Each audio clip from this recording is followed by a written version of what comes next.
कधीच नाही चुकणार तुमचे फेवरेट टीव्ही शोज झी5 सोबत, तेही एकदम फ्री। हाँ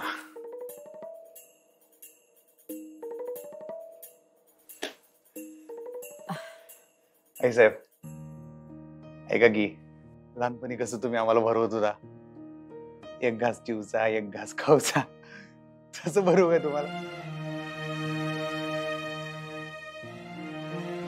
काय तर बोला। माहित आहे लई वेळ झाला मला याला, तुम्हाला कळवायला पाहिजे होतं मी, पण खरंच चूकच झाली माझी। मी गाडीतून फोन कसा काय विसरून गेलो बघा, माझं टाळकं कोणीकडे असते। पण असं पहिल्यांदाच झालं की नाही, खरं सांग? कान पकडून माफी मागतो आई साहेब, तुम्ही चिडू नका की 2 घास खाऊन घ्या। चला, तुमचा राग माझ्यावर आहे ना हो, तुम्ही अन्नावर काढू नका जा। ओ मी बी जेवत नसतो, आज कॅन्सल। म्हणजे तुम्ही आम्हाला अजून त्रास देणार? हा, हे असलं अजिबात चालणार नाही। तुम्ही मुकाट्याने जेवून घ्या। हा, मग मी खावं असं जर तुम्हाला वाटत असेल तर तुम्हाला बी खायला लागते। अधिपती उगाच हट्टीपणा करू नका, तुम्ही खाऊन घ्या। थांबा आई साहेब, मी बी तुमचाच पोरगा आहे, मी बी तुमच्यापेक्षा लय हट्टी आहे। मग तुम्ही आधी जेवा मग मी जेवणार बघा आई साहेब। जाऊ दे की, आज जे काय झालं त्याच्याबद्दल खरंच सॉरी, असं परत होणार नाही हो। पण अधिपती, आज जे काय झालं ते आधी कधीच झालं नव्हतं।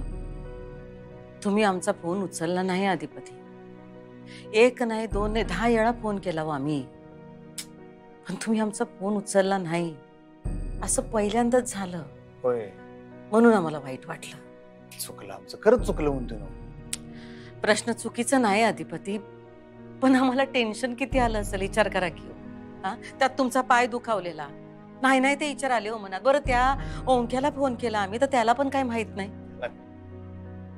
असं खरंच जाऊ नका हो, तुमच्या काळजीपोटी एका दिवशी आमचा जीव जायचा। असं हे असलं काहीतरी कशाला बोलतो आई साहेब?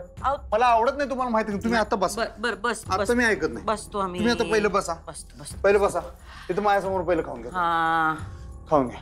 चुकलं आमचं अधिपती, चुकलं, पण तुमच्यावरच्या प्रेमापोटीच हे असं बोललो आम्ही, रागवलं तुमच्यावर। नाही, तुमची चूक नाही, चूक आमचीच झाल्या, परत असं होणार नाही। तुम्ही आधी जेवून घ्या का भरवू तुम्हाला?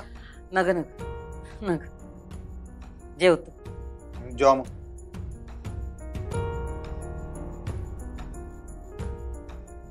खातोय? हा मग खा आधी।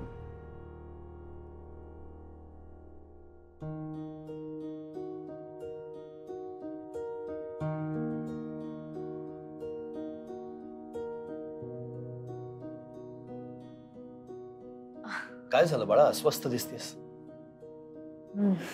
बस सोड, मला सांग, तू अधिपतीला आज तरी बोललीस ना?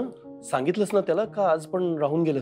नाही नाही, आज मी धाडस केलं बाबा, म्हणजे झालं म्हणा ना। म्हणजे मला नीट सांग। म्हणजे आज मी सगळं सांगितलं त्यांना, माझ्या मनातलं। काय सांगतेस अक्षरा? खरंच? खरंच। वा वा, क्या बात आहे अक्षरा। अधिपती काय म्हणाला हे मी विचारणार नाही, पण तू बोलल्यानंतर त्याची अवस्था काय झाली असेल हे बघायला मला आवडलं असतं। त्याला खूप आनंद झाला असेल ना? खूपच। झी5 ॲप डाउनलोड करा आणि पहा सर्व एपिसोड्स एकदम फ्री।